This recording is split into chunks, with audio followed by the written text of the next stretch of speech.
ఒక భార్యాభర్త ఒకనాడు కూర్చుని మాట్లాడుకుని అనుకున్నారు, ఇంతకాలం అనేక భోగాలు అనుభవించాం, ఇంకా ఎంతకాలం భోగం అనుభవిస్తాం, అన్ని పిల్లలకి ఇచ్చేసి సంతోషంగా ఇద్దరం కలిసి తీర్థయాత్రలు చేస్తూ భగవన్నామ సంకీర్తనం చేస్తూ దొరికింది తింటూ నదిలో కొట్టుకుపోతున్న రెండు ఎండు పుల్లలలో ఏ పుల్ల ముందు ఎటువైపు వెళ్ళిపోతుందో, ఎవరో ఒకరు ముందు పడిపోవాలిగా, రెండవ వాళ్ళు ఈశ్వరుణ్ణి తర్వాత చేరుతారు.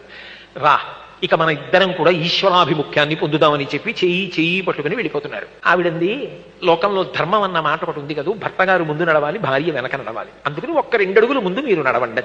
ఆయన నడుస్తున్నాడు, వెనక ఆమె నడుస్తోంది.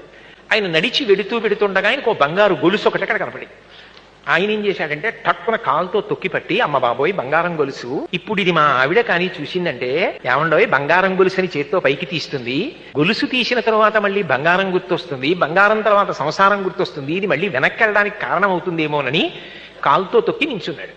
ఆవిడంది, ఆగిపోయారేం, ముందుకెళ్ళండి అది.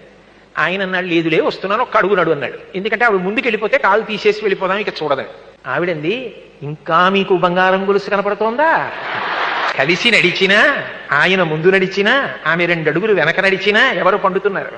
ఆ పండడం చేత కానప్పుడు ఇంకా ఆవిడ మీద అనుమానం, నిజానికి ఆవిడే పండుతున్న ఆయన కాదు. ప్రస్థానం ఇద్దరు సమానంగా చెయ్యగలగాలి, లోపల సమానంగా పండాలి, అందుకు పరిణయం.